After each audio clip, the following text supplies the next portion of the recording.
अस्सलाम वालेकुम। और इस वक्त तेज़ बारिश हो रही है और दोस्तों कुछ पुरस्कार चोरों से मुतल्लिक मैं एक ऐसी वीडियो आप लोग के साथ शेयर करने जा रही हूँ, एक ऐसी स्टोरी जिसे सुन के मैं हैरान हूँ कि यार हम लोग बच कैसे गए हैं। आप लोगों के रोंगटे खड़े हो जाएंगे। दोस्तों शादी थी, सर्दियों की सख्त तरीन शामें थी। जैसे आजकल बारिशें हो रही है दुबई में, हर जगह, पाकिस्तान में, ओ माय गॉड। और बारिशों की वजह से हालात काफ़ी अजीब हो रहे। तो इसी तरह कहते हैं कि बारिशों का सीज़न था, लेकिन उसी सीज़न में एक शादी थी और इस शादी में मैं भी थी, लेकिन उस वक्त हम बहुत छोटे थे। ये अब मतलब हमारी जो बड़े हैं वो ये बातें करते हैं। तो मैं सिंपल सी बताऊंगी, मेरे साथ एंड तक रहिए। छोटी सी स्टोरी है और बहुत ही हॉरर है, क्योंकि अब जब मैं सुनती हूँ ना तो मैं बहुत डर जाती हूँ और के अपने घर वालों से कहती हूँ कि यार हम फिर बच के से गए हम सब। तो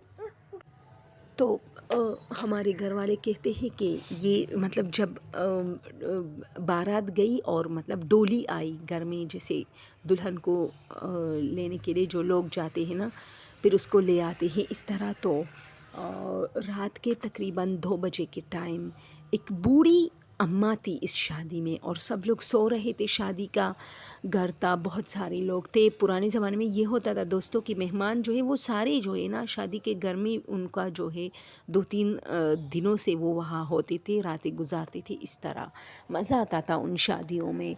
और अब तो सिर्फ हाल में होती है, 1 घंटे के लिए जाओ, खाना खाओ, बस थोड़ी सी शादी अटेंड करो और वापस अपने घर आ जाओ।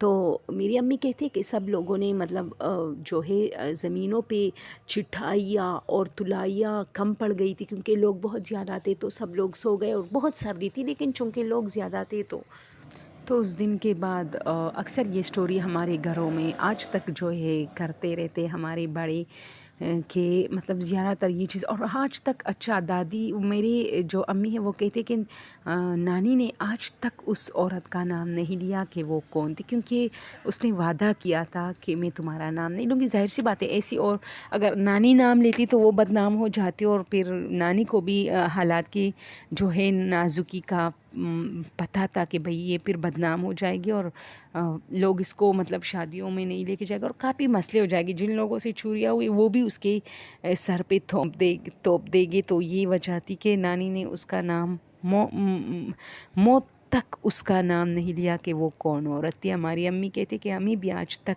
यानी किसी को नहीं बताया कि वो औरत कौन थी, क्योंकि जाहिर सी बात है किसी एक को बताती तो बात जो है आउट हो जाती।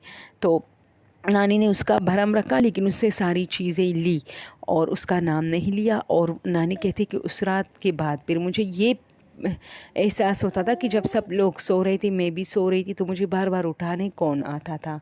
और फिर लास्ट टाइम जब मुझे कोई उठा रहा था तो मुझे खुद फील हुआ कि मेरे आंखों के सामने से तेज़ सफ़ेद चमक सी आई है। फिर मेरी आंखें खुली तो कोई नहीं था, लेकिन वो औरत जा रही थी। तो अल्लाह की तरफ से कुछ हो गए मौजज़ात, अल्लाह ने उसको उठाया था, वरना बहुत बड़ी मुश्किल हो जाती। अल्लाह ने उसकी मतलब उसका भरम इज़्ज़त रखना था। उसके घर में थे सब लोग और इसी तरह बड़ी चोरी हो रही थी। तो वो कई मतलब लोग ज़ाहिर सी बात है कहेगी कि उनकी शादी में चोरी हो गई, ये हो गई, वो। तो नानी कहती है कि अल्लाह ने मेरी इज़्ज़त रखी, मेरा लाज रखा और फिर नानी ने बहुत बड़ा सदका भी दिया। दोस्तों ये स्टोरी थी, रियल स्टोरी थी। इसमें जो चोर है ये काफ़ी पुरस्कार है कि आज तक इसका पता नहीं चला। और दूसरा जो नानी थी जिसको बार बार उठाया गया था। तो ये चीज़ें होती है नेक लोगों के साथ, इस तरह नेकी के मूड में ये चीज़ें पेश आती है।